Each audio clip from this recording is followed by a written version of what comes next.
이번 영상에서는 10대 차량 절도에 대한 제 개인 소신을 말해보려 합니다. 지난달 3월 31일 10대 청소년들이 절도 차량을 몰면서 새내기 대학생을 치어 숨지게 한 사건이 있었습니다. 그 후 그들은 인증샷이나 SNS 활동을 하면서 오히려 자랑스럽게 행동해서 대중들의 더 큰 분노를 만들었는데요. 4월 21일 한 아파트 주차장에서는 차량 절도 중인 10대 청소년 3명의 모습이 포착되었습니다. 또한 그들이 절도 후 이용하다 버리고 도망간 것으로 보이는 차량에서는 다른 차량의 키가 다수 발견되어 경찰이 수사에 들어갔다고 하는데요. 10대 청소년들의 강력범죄가 날이 가면 갈수록 진화하고 대담해지고 있습니다. 대체 왜 이런 현상이 일어나고 있는 걸까요? 대한민국은 법치국가입니다. 하지만 10대 범죄자들은 소년법이라는 보호 안에서 더욱더 활개를 치고 있습니다. 뇌가 다 자라지 못해서 성숙하지 못하다는 이유로 성인이 되면 교화가 될 수 있다는 이유로 감형이 되고 있습니다. 2차 저차에서 소년원에 간다 해도 소년원이 과연 잘못을 깨닫고 변할 수 있는 시스템일까요?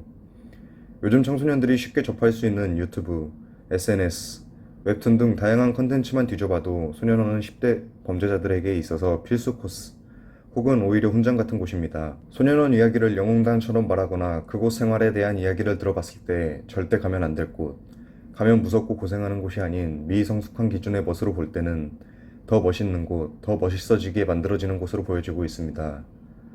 누군가의 말대로 아직 성숙하지 못하다는 기준으로 10대 청소년들을 보호하기 위해선 그럴수록 더 강력하고 확실한 제도가 만들어져야 진정으로 성숙해지고 성인이 된 후에는 바른 가치관을 가질 수 있게 되는 게 아닐까요?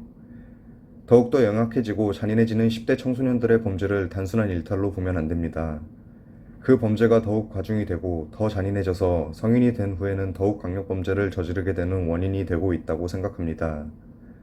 가해자의 인권보다는 피해자의 인권이 보호받는 세상이 오길 바라며 더 큰 사회 문제를 만들기 전에 소년법이 개정되어야 된다고 봅니다. 제대로 된 처벌로 바른 사고를 가질 수 있도록 도와야 된다고 생각합니다. 내 자신과 내 가족, 내 지인이 무고한 피해자가 되는 일이 없는 세상에서 살고 싶습니다. 이상 10대 청소년 범죄에 대한 제 생각을 들어주셔서 감사합니다.